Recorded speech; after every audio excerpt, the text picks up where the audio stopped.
So we're looking at a Sega Saturn, and when released back in 1994, this was arguably the king of gaming consoles. 2 CPUs, video acceleration, nothing could touch it. And because it was made by Sega, it also licensed a whole load of arcade titles using very similar technology, and they looked amazing. Now the games came on CDs, which were amazing for the day, but now we have a little bit of a problem because these drives are now 20 years old, and while the machines will often keep working, the drives are dying left, right and centre. So we got to do something about this. Fast forward 20 years and we're living a bit of a retro revolution at the moment. And this is thanks to technology like this. This is a flash cartridge, and basically you can program this with any ROM you want. The spin-off of this is that there's an incredible homebrew scene that's now popped up. And while the brains behind technology like this come from all around the world, I want to introduce you to Dr. Abrasive, because for the Sega Saturn, he's conjured up one of the most insane flash projects I have ever seen. Welcome to my mad scientist lab, or to my very messy desk. So this is a project I started, I think, around 2013. Basically, I heard about the chiptune capabilities of the Sega Saturn with its crazy multi-channel sound chip, and I thought, gee, it'd be nice to have one of those around. So I happened to be in Japan and wandered to a Super Potato and bought myself a Sega Saturn and managed to jam it into my suitcase and lug it home. And then when I got it home, I went, okay, now I want to write some software for this thing. What do I do? And I found out that there was still pretty much the original 90s technology for this device. So you had to go and get a mod chip, which people don't make anymore, funnily enough. You had to install the mod chip, and then you could burn CDs. I was like, could probably do better. So I spent a little while researching to see if there was some way to work around the copy protection. Unfortunately, the outcome of my research was that no, it actually works quite well. It detects a little wobble in the outer ring of the CD when it's trying to read the protection data. And that's not something you can do with a CD burner. When you buy a CDR, it's already got a spiral pressed in it, so no wobble for us. So I basically started doing some digging about the hardware architecture of the Saturn, and I was a little bit surprised actually to find out just how over-engineered it is. So it has, I don't even know how many different CPUs. It's got 2 main CPUs, it's got a CPU just for sound, and in addition it has a CPU that just controls the CD subsystem. It turns out there's a whole operating system running inside this chip that no one ever has been able to access. So you can send it commands, it'll send you data, but no one knows how it works. There have been a couple of efforts over the years to decap the chip, so to open up the package and read out the ROM using a microscope. Unfortunately, it turns out it uses a technology called implant ROM, where you can't actually see it under the microscope. You have to do this complicated staining process. And so no one had ever dumped it that way successfully. So I sort of came along at this point and stared at it a bit and scratched my head and found all the different schematics for the Saturn you can find on the internet and sort of puzzled about how it worked. And eventually I came up with a couple of schemes I thought I'd try. So I went and got my hands on one of the CD drive CPUs, the CD block CPU, from a very friendly chap in Hungary who I don't think realised quite what I was going to do with it. He sent me the CD module from a Saturn, and I unsoldered the CPU from it. I made myself a circuit board and soldered it on the other board and basically tricked it into reading out all of its ROM content to me. And then in a very, very lengthy reverse engineering process, I basically went through and puzzled out how its internal operating system worked. So it's got 64 kilobytes of ROM and it's packed. It's completely packed with instructions. There's a lot of stuff going on there. And there's a lot of spaghetti code, there's a lot of weird, sort of obviously hacky bits of code, there's bits that have been written by hand and edited several times. I've actually been really surprised by how much you can see of its development history just by kind of looking at the code, which is really cool. So I sort of, as I started to find my way through there, and building up a map of where everything was, then of course I gravitated towards the protection area and finding, you know, how could we possibly run CDs on here. The first thing I was looking for, which I was really hoping to find, was that they'd put in some kind of a back door which would let you basically open up the system in some way with a burnt CD. With a dev kit kind of sort of feel to it. Exactly. And I know there are discs that they made for use by developers which would put it into a mode where it would accept burnt discs, so it would temporarily disable the copy protection. But those discs still had that wobble burned on the outside, which is how they ran in the first place. So I was hoping that there'd be some more secret mechanism that would do the same thing. And unfortunately I didn't find one, but this had sort of piqued my interest by this point. I'd gone pretty far in, so I figured I'd better find a way out. So continuing my little reverse engineering journey, my attention next turned to the video CD port on the back of the Saturn. So that was an interface they provided to support playing video CDs, which at the time still looked like they would be a thing, especially in Japan. So there's an add-on card which you could buy, which plugs in the back of the Saturn, and it contains an MPEG video decoder chip, an MPEG audio decoder chip, a bunch of RAM, a bunch of ROM, and basically so that would augment the functionality through the CD block CPU. And when I dug far enough on this, I found that there was actually, in the ROM, most of it contained a program for the Saturn to run. Just like a CD, it would boot up, show a menu, do user interface kind of things. But there was also a little thing of random looking code that was kind of hidden. Not very well hidden, of course. You can't really hide a piece of random looking code on the front of a ROM, but it was not obvious from the normal interfaces. And as I was looking in the inside of the CD block code, I realized that this was actually encrypted. It was an encrypted chunk of data. I go, why is this encrypted? This must be important and possibly interesting. And as I continued to dig, I found that it was actually a piece of code that would be loaded into the CD block CPU. So the CD block is like this walled little fortress. You can send in commands, you can get CD data, but because it manages the copy protection, it doesn't let you run code on there. It tries to keep itself completely sealed off. So finding that there might be a way to run code on there meant maybe I could find a way around the copy protection. Maybe I could make a mod chip that would plug in this slot. So instead of having to pull your whole console apart and put in this kind of really a bit janky piece of circuitry that taps into the CD drive cable, maybe I could just make a neat thing where you pop open the port on the back, shove a thing in, and off you go, which would be great. And then as I did some further digging, I found there are some reasons that might be a little bit difficult, and did more digging and more digging and more digging. And eventually I somehow came to the conclusion that what I should really do at this point is ditch the CD drive altogether and essentially insert tentacles through the video CD slot straight into the CDB brain of the system. So at that point I embarked on developing a card that would plug into this slot, so no soldering, no taking out screws, no anything, that would have, at the time I envisioned it with an SD card. This thing would have an SD card, you plug it in, and it would basically replace the CD drive. So instead of putting a CD in, you'd put an SD card with an ISO on it, for example. And essentially that's what I've ended up doing. Over the time, the design has changed a little bit. I realized it would make a lot more sense to support USB, because of course you can get much bigger USB drives if you want to support storing more than one image on there. And essentially it's something I've worked on and off in my spare time over several years. It's been my longest running project by far. This is now at the point where not only can it boot and run games, I've finished just recently, in fact, putting in audio support so it can play audio tracks, which many games of course use for background music in that era. And I also took the opportunity to add some features that I thought would be nice to have that you can have with this technology. So I, for the time being, possess the only Saturn in the world that's capable of writing files to a USB stick. So there's actually, for developers of Homebrew and anyone else who might want to be enthusiastic about this, there's the ability to actually read and write files directly on the USB stick that's attached to the device. So managing your save games, and I'm hoping to go back to the original plan, back to chip music, and in that case you'll be able to load samples, store your songs on your USB, because where else are you going to do it? Exactly. So a question to do with the CD-ROM reading and the way the sectors are set up on the disk. let's just say your drive had packed it up, like it died in your Sega Saturn, which is happening with a lot of them. Absolutely. Could you take your games, for instance, put them in your PC, rip them, and then use this player to play them? Yeah, you absolutely can. Unlike some other consoles, the Saturn discs are not protected from reading at all. You can read the entire thing, no problems.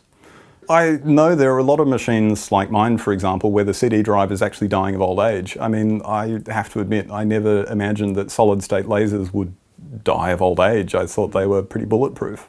But it seems to be an incredibly common problem, and it's actually something I wrestled with when I was starting to do my research on how the drive protection worked, because it wouldn't read the real discs half the time, which was infuriating. And those mechanisms are getting harder to find and harder to replace, of course, as they get older and older. And of course, all the replacements, if you get them secondhand, can have the same problem. So really, there's two things I want to achieve. One is the sort of archival side of things. I would like people to be able to trust that these systems are going to keep running, with fully replaceable solid-state systems, of course. Now, hopefully, that can happen forever. And the other aspect is that I would like to enable people who would, for example, like to exploit more of the power of these systems. I think previously with homebrew being predominantly through burning CDs, it's a bit of a high threshold for people to get into, and mod chips are hard to find. If you make these things more accessible, you open up that console to more people. And the architecture, I think, can be quite powerful if you can handle it correctly. And I'd be really excited if this can open up more possibilities for people, either musically or wider demo programming or who knows what else. Absolutely. And for the music aficionados out there, we're talking, this is from memory, 32 operators of FM that can be chained in any way you want and terminated and pulled out of the chain at any point. So I have to say, it has been about a year since I myself looked at the documents of the SCSP. So this is my job, is it? Yeah. So from memory, it does have 32 channels. You can load arbitrary samples and chain them in arbitrary ways to modulate each other. There's a super complicated way of doing inserts and mixing and turning. There's a lot of configuration registers. And it also includes a programmable DSP, which you can mix into different channels. So that means if you wanted to get really crazy, you could actually program your own DSP effects, which I haven't seen anyone doing, and I'd love to. Wow. So could you do delay lines and things? Do you have like DMAs and stuff? You've got a little bit of memory there. Yeah. And there are DMA facilities as well. So there's a 68K that exists just to service the sound chip. Oh, that's a lot. Yeah. So there's a lot of beef there. There's a number of other features that aren't very obvious about it. So the SCSP has native MIDI, for example. So if you have the right adapter, you can connect to the communication port at the back of the console and then to MIDI at the other end. And that's basically, there's no electronics in this at all. It wires it straight through. There might be an opto-isolator, but there's nothing to it. You can build those anytime. So it's got a native MIDI interface. It actually has digital I/O interfaces as well. So there's essentially I2S buses that run up to the cartridge port at the back of the console. So you could build a cartridge that has, for example, SPDIF in and out, and then hook them up to an audio workstation if you want to do your sample prep that way, for example. Wow, and that'll get you a super clean audio output as well. Absolutely. Wow, because is the audio internally filtered? It is a bit rubbish, I think. Yeah. Like it's a bit noisy, and the design is, it's not winning any prizes, I think, but it's quite straightforward. Great. Well, this is exciting. Let's have a look at it. So this is my development system. So this is a regular old Japanese Sega Saturn, but I've basically taken out all the parts that either I don't need or that pose a threat to me. So over here, the power supply has disappeared because 240 or 110 volts hanging around when you're poking at 5 volt systems is a recipe for sticking your elbow in pain. I don't recommend that. The CD drive has disappeared as well, so that normally sits bang in the middle of everything, like so, on a big metal plate, which you will also see is missing. So, funnily enough, I don't need the CD drive since I'm developing a replacement, so that gets to go out of the way and out of the picture. Within the console itself, I think the most exciting thing, everyone will agree, is this board over here in the corner. So this corner is where the video CD card would normally slot into a console. So in most consoles, this slot is permanently empty. in this case, it has my prototype board. You can tell it's a prototype because it's incredibly ugly and has all sorts of crap hanging off it. Feeding out the back is the USB port. There's a debug port for the CPU, so that's how it's programmed and controlled when it's running. And there's also a programming port for the CPLD, so there's a programmable logic device on the back side of the board. So if we want to take a quick look at the other side of the board, there's not much to the electronics, not compared to the original board that was in there anyway. So down here we have a CPLD, so that basically lets me implement a bunch of digital glue logic to connect the bus that used to hold the MPEG material to my own microcontroller over here. So this is an ARM microcontroller. It's actually reasonably powerful. It runs at 72 megahertz, which does make it the fastest piece of gear in this particular machine. But it has the properties not only that it's conveniently small, but it has enough power to do all the heavy lifting to convince the Saturn that there is in fact CD data streaming in from this USB port conveniently located over here. Apart from a voltage regulator over in this corner, there's nothing else to it. There's a little bit of input protection, or I/O protection is there as well? Or? There is no I/O protection. There is, oh well, that's not true. So these resistors here are just series termination for some of the high-speed lines.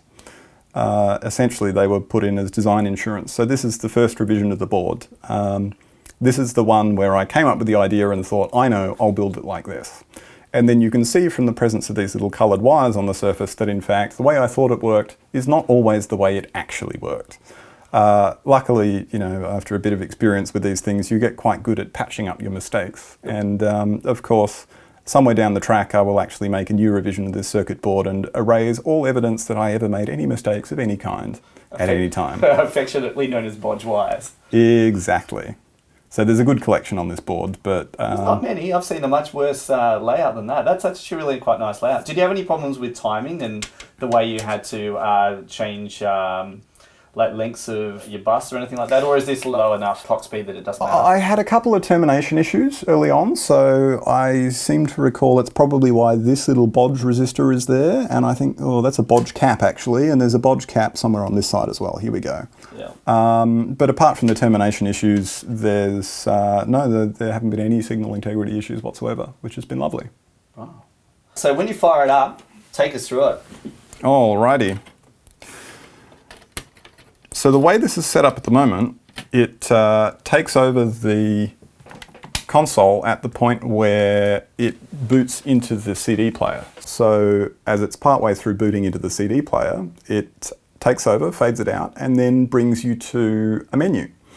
The menu exposes basically all the files on the USB drive. So in this case, this is just my testing drive. There's really not a lot on here at the moment. The most important thing to do is hit the green button, which will load whatever you're pointing at into the virtual drive and start the boot sequence.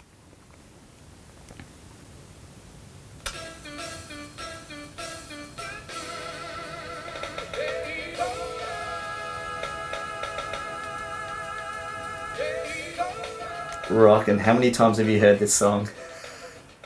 More than I would like to. I bet. Amazing. Painfully catchy. But geez, it works straight away. Like it's about the same load time and everything. It's real time, I assume. Absolutely. It follows the timing of the original quite faithfully. Yeah, that's brilliant. So I have had a feature request to essentially put it into kind of a turbo speed mode and just throw data at it as fast as it can handle. Which is an interesting idea for homebrew software or for testing or for that kind of thing. But I'm also quite wary of what might happen with that sort of thing. The operating system inside the CD block actually runs several different tasks simultaneously, and it's obviously been quite carefully tuned so that they can all run and keep everything going on at the same time with quite limited resources.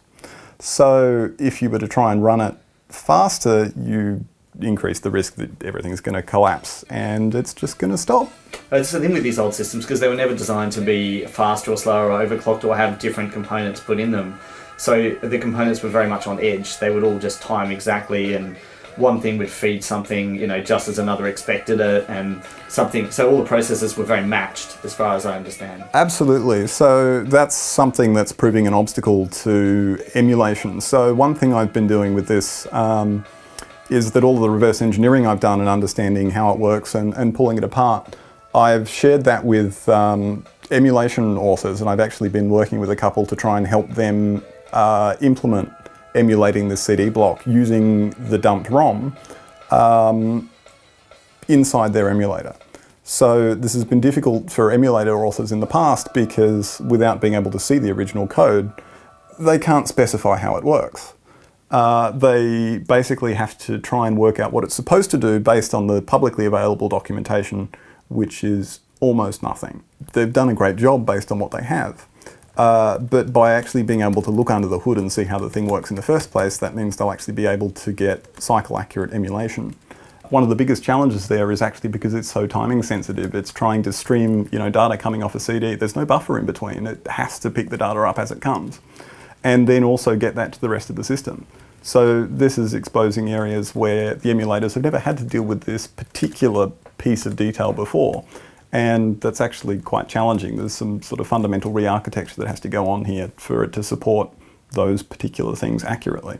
And is some of that to do with oversampling, the way it does its instructions and things, so it can do stuff at a sort of sub-instruction level and have timings and things? Or it's similar to that, but kind of the other way. So right. Emulators, for the sake of efficiency, even when there are two CPUs in hardware that would normally run off the same clock, instead of running them both one for one, they'll actually run them in blocks. So they'll run this CPU for 100 instruction, this CPU for 100 instruction, this CPU for 50, and all the different parts of the system run sort of in sync, but slightly, they're not actually being run at the same time. So you can have pause states as long as the output you're getting at the end of a set of instructions is the right That's the answer. idea. Yeah. So that's one of the big sort of challenges and approximations in emulating multi-threaded systems like this. So there's all these things that are happening in parallel, and you could emulate each one cycle by cycle, destroy your time efficiency because your CPU cache won't hold everything.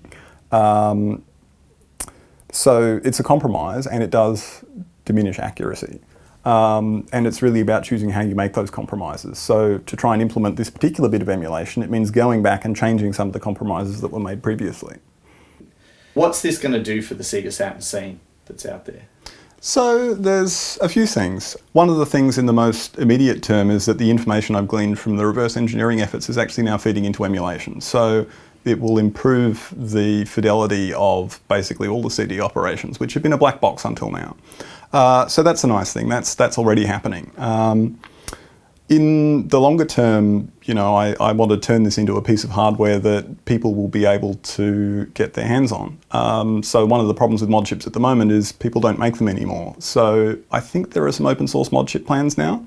But still, it's quite a high barrier to entry. And if you've bought a Sega Saturn and you don't have a soldering iron and things like that, I mean, it's a big thing to add a mod chip and risk your hardware. Absolutely. So the mod chip is a barrier to homebrew, and a barrier to using it at all is the fact that these consoles, the CD drives, are slowly dying. And, it was, especially in the West, it was never that popular a console in that generation. And so finding spare parts is actually a little bit difficult. So ultimately, I'd like to help not only homebrew become more accessible and also more powerful with a USB interface, but I'd like to see it with a place in archiving. I think it would be really nice to know that essentially everything will remain accessible even when your CD drive, completely gives it up, that you'll still be able to use your console, all of its features as it was intended. And what's been the most awesome thing you've discovered about Sega Saturn and maybe the scene and everything around it so far? I don't know, actually. That's a really good question. I'm certainly pleased to find that the scene is, full of people who are really interested and excited and just passionate about what they do.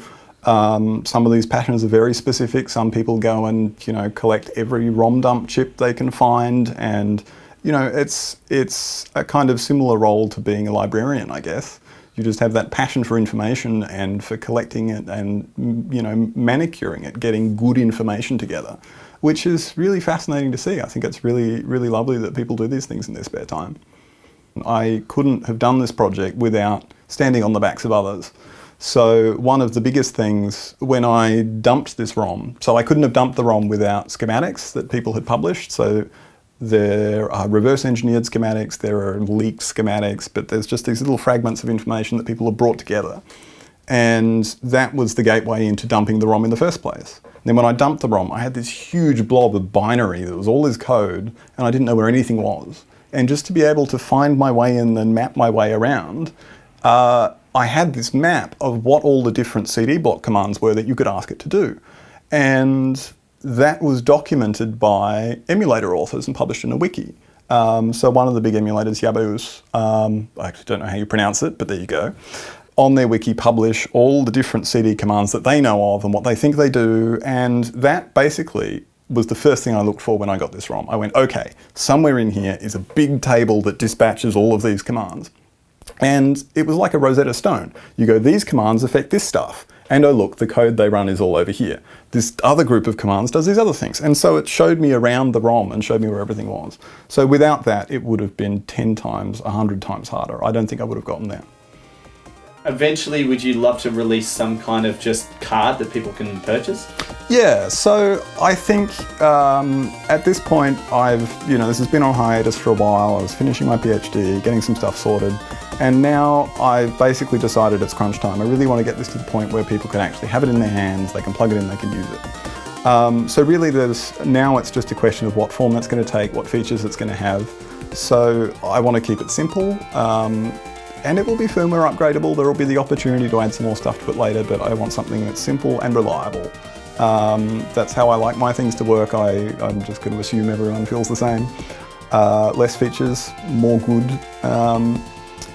Still to decide is how it's going to look. So maybe it will just be a bare card and you have to figure out how to put it in there and keep it in there. Also to decide, maybe some accessory kits would be neat. One thing I personally would quite like to do is to build a kit where you can take a 2.5-inch hard drive and actually build it inside the console. So take out the CD drive, put in your hard drive, and just have it as a complete replacement. So, with a few little bits of wire and a little bit of soldering, that will definitely be possible. It's just a question of how people can access that.